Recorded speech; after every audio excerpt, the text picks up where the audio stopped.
Assalamualaikum warahmatullahi wabarakatuh. Apa kabar semuanya, anak-anakku yang budiman? Pada hari ini kita kembali untuk belajar sejarah dengan materi yaitu masuknya Hindu-Buddha di Indonesia. Bersama saya Pak Suminto Fitriantoro, guru sejarah di SMK Negeri Jatirogo. Untuk tujuan pembelajaran pada pagi hari ini adalah peserta didik harus bisa untuk menganalisis masuknya kebudayaan Hindu-Buddha yang ada di Nusantara. Seperti apa pembelajarannya? Kita lihat semuanya. Kalau kita perhatikan di sebelum masuknya Hindu-Buddha Nusantara, kita tahu bahwa Hindu itu ada yang mengatakan asalnya dari India. Nah, kenapa dari India itu kok bisa masuk sampai ke Nusantara? Tentu ada jalur. Tentunya adalah pelayaran ini yang paling utama. Jadi dengan adanya jalur pelayaran antara India dengan Indonesia ini yang mengakibatkan hubungan dagang antara India dengan negara kita Indonesia yang memungkinkan banyaknya agama dan kebudayaan yang masuk dari India ke Indonesia. Apalagi Indonesia adalah termasuk letaknya sangat strategis dan berada di jalur lalu lintas perdagangan internasional dan disebut juga sebagai jalur sutra. Kenapa disebut jalur sutra, anak-anak semuanya? Nah, karena tadi bahwa negara kita Indonesia itu ada di persilangan pelayaran dunia. Itu yang memungkinkan bahwa banyaknya lalu lintas perdagangan yang dari kawasan Asia Tenggara untuk bisa masuk di Indonesia, khususnya itu. Nah, coba kalau kita lihat pada slide ini, lalu apa saja perdagangan, apa saja alat-alat atau barang-barang yang diperdagangkan dari India bisa masuk ke Indonesia atau mungkin dari Cina yang bisa masuk ke Indonesia. Terutama itu adalah sutra. Sutra ini merupakan komoditas ekspor yang paling utama dari Cina yang bisa untuk dimasukkan di wilayah kita Indonesia. Memungkinkan bahwa Indonesia itu kan itu kaya dengan berbagai sumber daya alam yang ada di negara kita. Nah, sejak awal abad Masehi, jalur sutra ini sudah dialihkan ke jalur laut terdekat dari India ke Cina melalui Selat Malaka. Jadi peran utama adalah Selat Malaka yang sekarang menjadi miliknya Malaysia karena Selat Malaka ini merupakan tempat lalu lintas perdagangan dunia. Jadi banyak sekali dari masuknya negara-negara di kawasan Asia untuk bisa masuk di wilayah Indonesia. Karena kenapa kok dialihkan? Karena situasi jalan darat itu sudah tidak aman. Kemudian masyarakat di Indonesia itu sangat diuntungkan karena menjadi daerah transit pemberhentian bagi pedagang-pedagang Cina dan India. Selain itu, masyarakat di Indonesia juga ikut aktif dalam perdagangan tersebut. Tadi sudah saya sampaikan di awal bahwa Indonesia itu merupakan lalu lintas perdagangan dunia. Jadi merupakan titik silang perdagangan dunia yang mengakibatkan bahwa seluruh masyarakat-masyarakat negara-negara di kawasan Asia untuk melakukan perdagangan khususnya di negara kita Indonesia. Oke, berawal dari posisi silang strategis wilayah Indonesia ini yang mengakibatkan banyaknya eh, budaya-budaya India dari kawasan India termasuk budaya Hindu-Buddha sehingga masuk di negara kita Indonesia. Nah, tentu kita akan lihat kalau eh, berawal dari negara-negara India yang kemudian membawa masuk agama dan budaya dari sana yang kemudian dibawa ke Indonesia, kita tahu bahwa di India sendiri itu struktur sosialnya itu menganut kasta, sehingga terdapatlah teori-teori tentang masuknya kebudayaan Hindu Buddha yang ada di Nusantara. Lah, apa saja teorinya yang ada di teori-teori untuk masuk budaya Hindu dan Buddha yang ada di Indonesia? Kita akan lihat yang pertama itu ada teori Waisya. Nah, teori Waisya ini dikemukakan oleh N.J. Krum. Nah, N.J. Krum mengatakan bahwa proses masuknya budaya Hindu-Buddha dibawa oleh pedagang India yang menyesuaikan dengan angin musim untuk berdagang di Indonesia.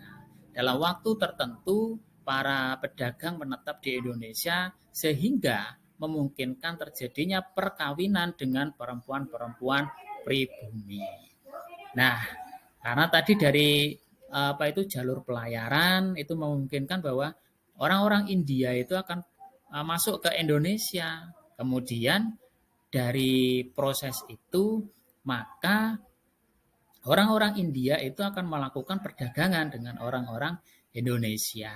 Dari hasil perdagangan karena saling kenal dan lain sebagainya, maka bisa dimungkinkan bahwa dengan perdagangan itu bisa menyebabkan adanya perkawinan, percampuran antara orang India dengan orang-orang pribumi. Kemudian yang kedua itu namanya teori kesatria. Teori kesatria itu mengatakan bahwa yang membawa masuk agama dan kebudayaan Hindu-Buddha dari India itu adalah para golongan kesatria atau golongan bangsawan. Ada beberapa tokoh yang mengungkapkan itu. Yang pertama adalah C.C. Peck, menjelaskan bahwa golongan kesatria dari India ini ada yang terlibat konflik dalam masalah perebutan kekuasaan di Indonesia. Bantuan yang diberikan oleh para kesatria ini sedikit banyak membantu kemenangan, sehingga hadiahnya di antara mereka yang kemudian dinikahkan dengan salah satu putri dari kepala suku atau kelompok yang dibantunya. Ada pendapat dari Mukherjee juga mengatakan bahwa golongan kesatria membawa pengaruh budaya Hindu-Buddha di Indonesia. Para kesatria ini selanjutnya membangun koloni-koloni yang berkembang menjadi sebuah kerajaan. Kemudian juga di sekitar abad ke-5 ada di antara para keluarga kerajaan di India Selatan melarikan diri ke Indonesia sewaktu kerajaan mengalami kehancuran. Mereka itu nanti mendirikan kerajaan-kerajaan di Indonesia. Ini merupakan pendapat dari J.L. Munz. Jadi kalau kita lihat dengan munculnya bentuk-bentuk pemerintahan seperti kerajaan-kerajaan yang ada di Indonesia, khususnya adalah kerajaan Hindu-Buddha, ini sebagai bukti bahwa teori kesatria ini yang membawa masuk agama dan kebudayaan Hindu-Buddha yang ada di Indonesia. Kemudian ada teori Brahmana. Teori Brahmana yang dikemukakan oleh J.C. Van Leur itu mengatakan bahwa kebudayaan Hindu-Buddha di India yang menyebar ke Indonesia dibawa oleh golongan Brahmana.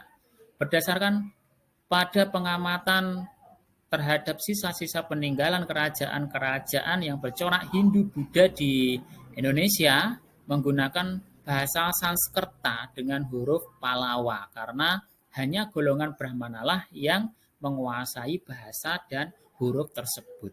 Ini memang terbukti ya semuanya bahwa munculnya prasasti-prasasti yang ada di Indonesia khususnya adalah prasasti-prasasti yang bercorak Hindu dan Buddha. Ini menandakan bahwa prasasti-prasasti itu semuanya menggunakan bahasa Sanskerta dan huruf Palawa. Ini sebagai bukti bahwa ternyata golongan Brahmana yang membawa masuk agama dan kebudayaan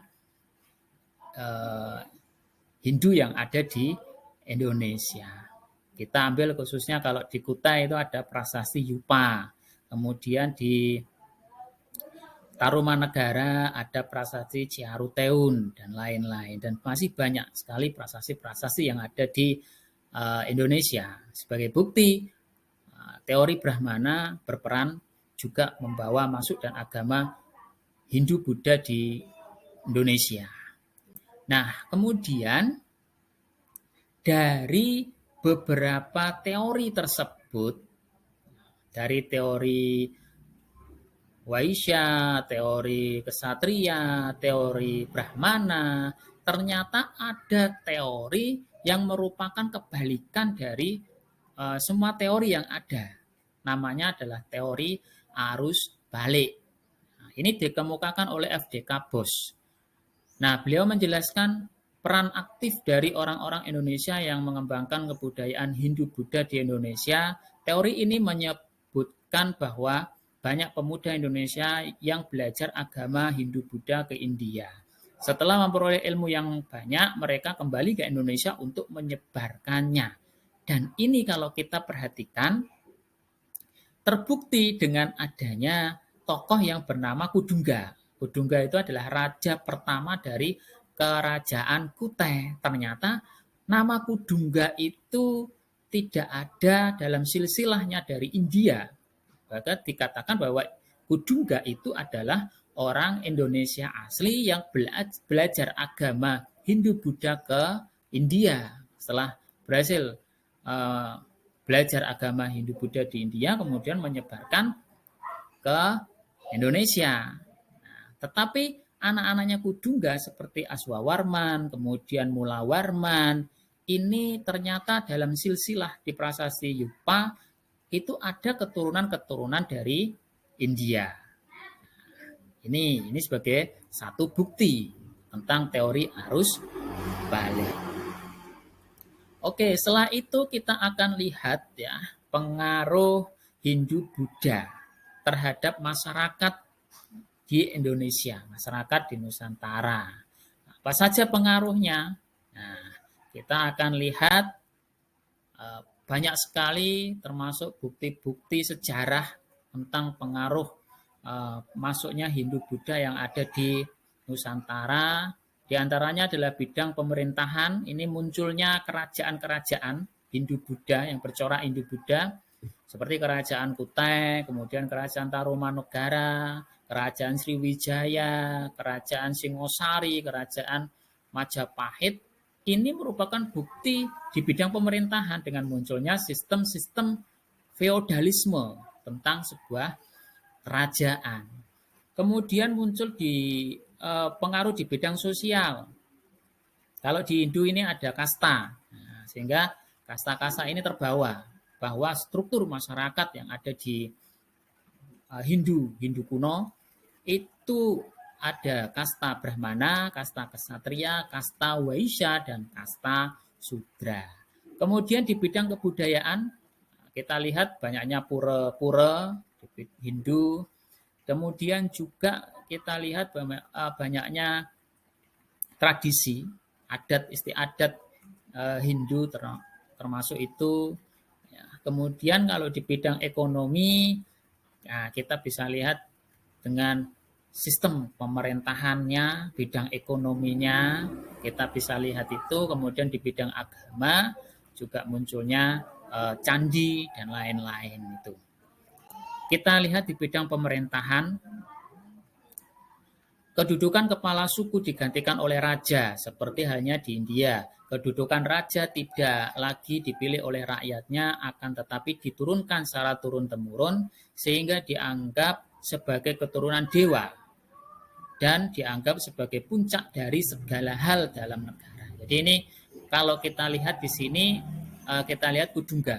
Nah, Kudungga ini adalah kepala suku yang awalnya kemudian menjadi raja. Raja pertama di kerajaan Kutai.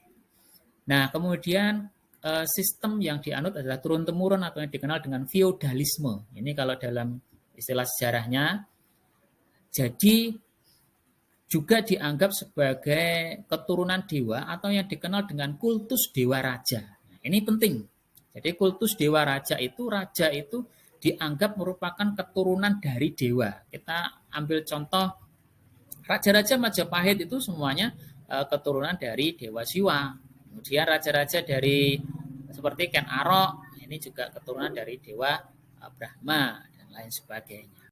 Di bidang sosial, kita lihat ya, di bidang sosial itu sistem masyarakatnya Hindu kuno itu masih mengenal dengan adanya kasta. Kasta itu adalah kalau dalam ilmu sosiologi itu namanya adalah pelapisan sosial, kasta. Jadi perbedaan kelompok masyarakat berdasarkan fungsinya. Jadi ada golongan Brahmana, golongan Ksatria, golongan Waisya, dan golongan Sudra. Sebetulnya ada lagi yang paling bawah itu namanya adalah Paria, itu di bawah dari golongan Sudra atau golongan rakyat jelata. Jadi Brahmana itu golongannya para pendeta, Ksatria golongannya bangsawan, kemudian Waisya golongannya pedagang, kan? Golongan Sudra itu golongannya rakyat biasa. Nah, di bidang ekonomi itu munculnya pusat-pusat perdagangan yang berkembang menjadi pusat kerajaan sejak terbentuknya jalur perdagangan. Kapal-kapal dagang banyak yang singgah untuk menambah persediaan makanan dan minuman, menjual dan membeli barang dagangan untuk menanti waktu yang baik untuk berlayar. Jadi bidang ekonomi ini lebih ke pelayaran, jalur pelayaran atau perdagangan. Kita lihat sebuah kerajaan-kerajaan besar seperti kerajaan Majapahit itu juga melakukan interaksi perdagangan dengan kerajaan-kerajaan di Cina, kemudian kerajaan-kerajaan di luar dari negara Indonesia, Kamboja dan lain sebagainya. Termasuk juga Sriwijaya. Nah, itu. Kemudian di bidang agama, nah ini anak-anak semuanya, di bidang agama itu berkembangnya pusat kerajaan dan pusat penyebaran Hindu-Buddha di berbagai wilayah. Meskipun demikian, sistem kerajaan terhadap roh halus yang sudah berkembang sejak masa praaksara itu tidak punah. Itu artinya adalah kulturasi. Nah, kulturasi itu adalah perpaduan dua budaya menjadi lebih, ya, tetapi unsur-unsur budaya lamanya tetap tidak ditinggalkan atau tetap ada. Jadi akulturasi antara kepercayaan animisme dan dinamisme dengan munculnya agama Hindu dan Buddha yang ada di Nusantara. Sehingga unsur-unsur animisme dan dinamismenya ini masih ada di bidang agama atau yang dikenal mungkin juga dikenal dengan sinkretisme. Nah, kita lihat hasil contoh dari akulturasi budayanya. Di seni bangunan ya, kita lihat bentuk bangunan candi itu merupakan bentuk akulturasi antara unsur-unsur budaya Hindu Buddha dengan unsur budaya asli. Nah, kita lihat pada bangunannya, bangunan megah, kemudian patung-patung, perwujudan dewa dan Buddha serta bagian-bagian candi dan stupa adalah unsur dari India. Candi-candi di Indonesia adalah hakikat dari punden berundak yang merupakan unsur Indonesia asli. Sehingga yang masih nampak dalam candi itu adalah punden berundak. Punden berundak itu adalah satu budaya asli di zaman megalitikum, zaman batu besar. Kemudian seni rupa dan ukir kita lihat pada relief di candi. Ada relief Roro Jonggrang di Candi Prambanan, kemudian ada beberapa relief yang ada di Candi Borobudur dan lain sebagainya. Relief itu merupakan seni ukir yang dipahatkan pada bagian dinding Candi Prambanan dan Candi Borobudur, merupakan hasil akulturasi budaya Hindu-Buddha. Kalau kita lihat pada Candi Prambanan itu ada relief tentang tentang Hanoman. Nah, itu ada Dewi Sinta dan Rama. Itu merupakan relief. Sebenarnya kalau kita lihat tokoh-tokoh itu juga masuk dalam pewayangan, dan cerita itu epos, ya, epos Ramayana dan epos Mahabharata itu merupakan asli dari India. Kita lihat pada seni sastra dan aksara. Jadi berkembangnya karya sastra terutama yang bersumber dari Mahabharata dan Ramayana melahirkan seni pertunjukan wayang kulit. Selain itu lahir pula tokoh-tokoh pewayangan yang khas Indonesia, misalnya tokoh Punokawan, yaitu Semar, Bagong, Petro. Ini adalah tokoh Punokawan yang merupakan khas asli Indonesia. Untuk tokoh-tokoh yang epos Mahabharata dan Ramayana itu asalnya dari India, asli dari India. Sehingga dari contoh akulturasi ini bisa terlihat, artinya bahwa perpaduan budaya itu tidak meninggalkan budaya aslinya dengan masuknya agama Hindu dan Buddha ketika masuk di Indonesia. Nah, mungkin itu semuanya, mungkin ada yang ingin ditanyakan. Kalau tidak ada, ya saya kira cukup. Dan ini sebagai media pembelajaran sejarah pada hari ini, dan mudah-mudahan bermanfaat. Saya akhiri. Terima kasih semuanya. Assalamualaikum warahmatullahi wabarakatuh.